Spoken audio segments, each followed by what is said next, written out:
I just rode Indiana Beach's newest roller coaster for the 2024 season. This giant addition for the park has proved to be complicated, but once the park finally got it running, the hype just wasn't there. Maybe this was due to everybody's expectations being so high, or just the fact that the layout isn't what coaster enthusiasts may be looking for.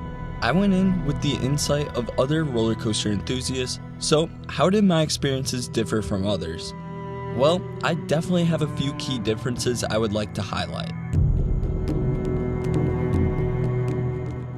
Most people seem to hate the ride because of those trains, the restraints specifically. I listened to everybody's advice and didn't have a problem. Keeping the neck restraint tight makes a huge difference. Personally, the restraints weren't a huge deal to me. It didn't feel as restrictive as I had anticipated. I started to see the ride testing. I booked it over as soon as I got off my ride on Corbel Express. The line was almost non-existent.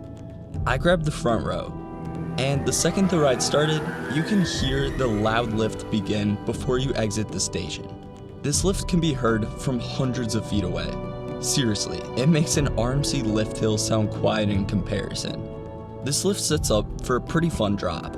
It's steeper than it looks, and in the front, I even got some solid laterals. You rocket back up the structure, and this is where the ride is really showing off the speed. Those tire wheels from the lift seem to be working hard as you feel every mile per hour from the drop to the next set of brakes. This was only a preview of what's to come. Up next is easily the highlight of the ride.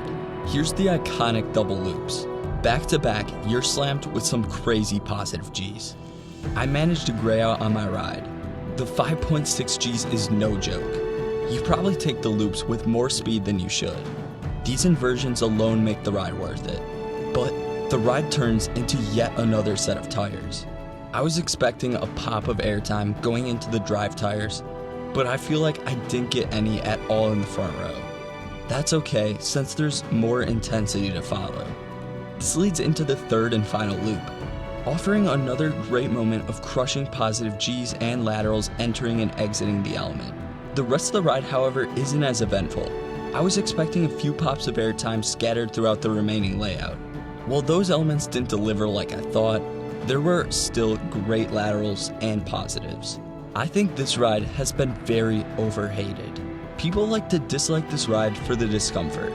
Truthfully, I think people have exaggerated the few elements that you touch the restraints. And it doesn't influence the ride at all.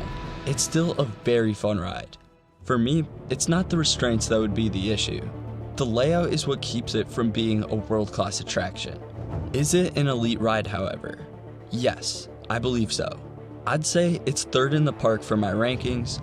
It's still one of the better standard inverting roller coasters.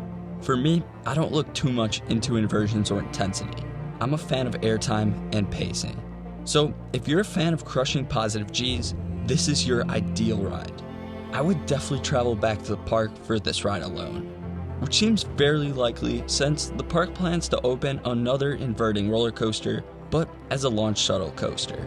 I think this will fill the gap of a launch coaster in the park's collection, cementing this park as a solid collection worth driving across the Midwest for. I really enjoyed the park, and I'll have a full video on my complete thoughts on each ride. And I'll discuss the other subtle details that define the park and make it worth visiting. Subscribe for that video when it comes out.